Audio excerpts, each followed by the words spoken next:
Classics was a huge push. It's been kind of, well, it seems like forever now that we've been trying to get these deals in place. You know, we've got not only the sort of alcohol and sponsor issues that were everywhere in yesteryear, just trying to get these deals across the line in terms of tracking people down. I think one of the drivers now sells ice cream, one's a farmer, you know, one's a show jumper, some are pundits, which are nice and easy for us to track. Trying to clear the sponsors, trying to clear the teams. It's just been a long process, but we're finally there now. I think it's probably more than we ever thought that we'd be able to get, rather than just doing sort of a time trial experience. So that is kind of the big reveal. But at the same time, there are numerous additions to the 2013 component as well. Scenario mode, which is new this year. We've kind of shown for the first time, and mid-session save as well. So just being able to get more people to experience 100% race distance of Formula 1 might sound horrendous to some people, but if you're only dealing with, you know, a handful of laps at a time, then you'll really get much more mileage out of a whole Grand Prix in terms of tyre strategy, managing your fuel, the weather, the chance of the safety car coming out, all those type of things.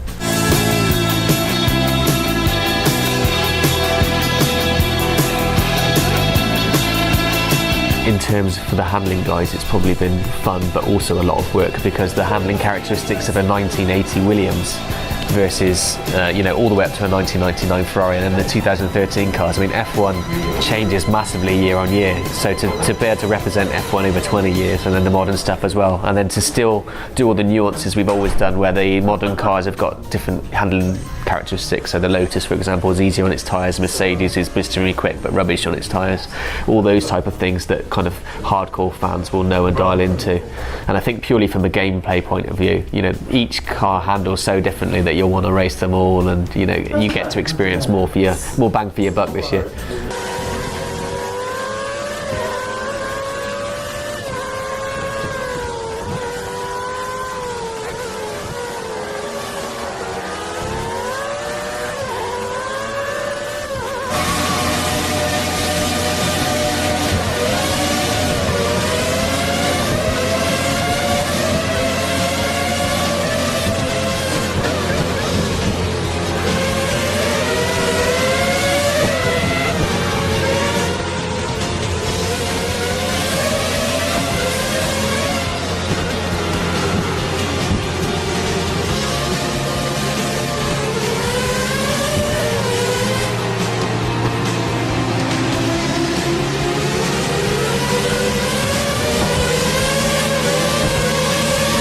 In terms of outright speed, everything comes to you a lot slower, but actually trying to control the wheel spin and the oversteer moments, which are moments that are obviously in the physics system code, but it's not something that you get to experience a lot with the 2013 cars, because the aerodynamic grip of the modern cars is so amazing. But as soon as you plant your foot down in a 1988 Ferrari, just trying to keep it in a straight line is always a challenge. Everything's kind of had an overhaul. We've had an art director on this year's game.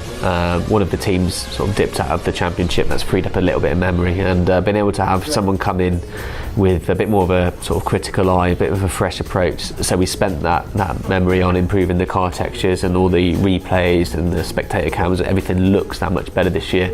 The UI presentation, that's been an area of focus. I mean, in terms of the main game modes, they're loosely the same as they were in 2012, with the exception of F1 Classics, which is new, and Scenarios replaces Champions Mode. Last year there were 7 challenges in Champions Mode. Now we've got 20 scenarios, charting from like your sort of first race as a rookie all the way through to challenging for a championship.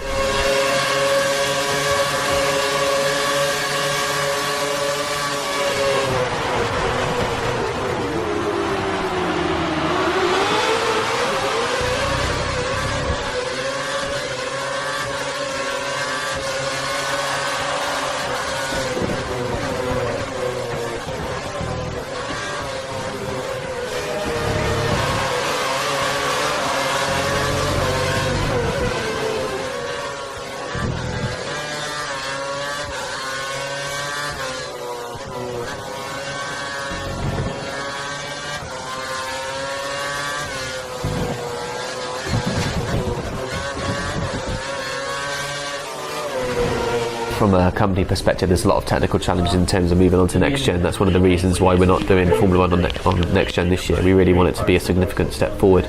But I think having the art director come on board and kind of really rinse every last ounce of the console, we're really at that point now where we're running out of horsepower. So next gen's massively exciting for us. We're a little bit kind of still unsure on a few little technical aspects, and I think F1 as a sport next year as well, with the change to 1.6 turbos and like some new races coming in, it's a great chance to kind of reset the franchise and go again.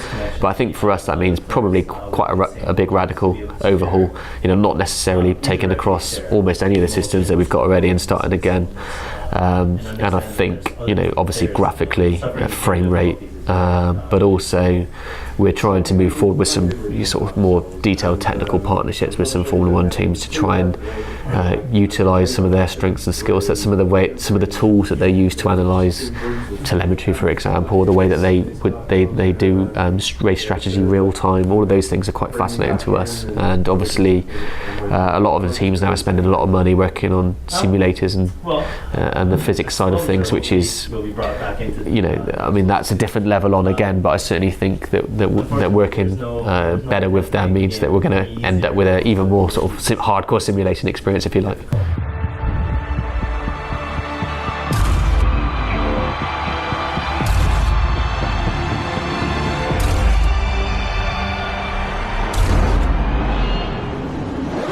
PlayStation 3, Xbox 360 and PC are released on October the 4th.